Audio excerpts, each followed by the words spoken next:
డీలిమిటేషన్పై కేంద్ర ప్రభుత్వం ఇంకా ఎటువంటి నిర్ణయం తీసుకోలేదన్న కిషన్ రెడ్డి, పాలనా వైఫల్యాల నుంచి దృష్టి మరల్చేందుకే దుష్ప్రచారం చేస్తున్నారని ఆరోపణ. చెన్నై భేటీతో కాంగ్రెస్ బీఆర్ఎస్ పాత బంధం బయటపడిందని విమర్శ.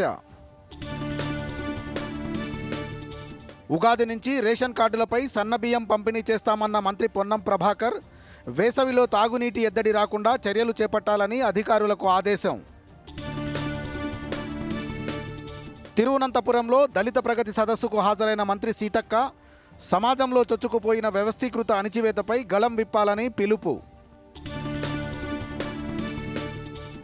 కరీంనగర్లో పర్యటిస్తున్న బీఆర్ఎస్ వర్కింగ్ ప్రెసిడెంట్ కేటీఆర్, రామ్నగర్ చౌరస్తా నుంచి భారీ రోడ్ షో, పార్టీ రజతోత్సవ సభ ఏర్పాట్లపై కార్యకర్తలతో ప్రత్యేక సమావేశం.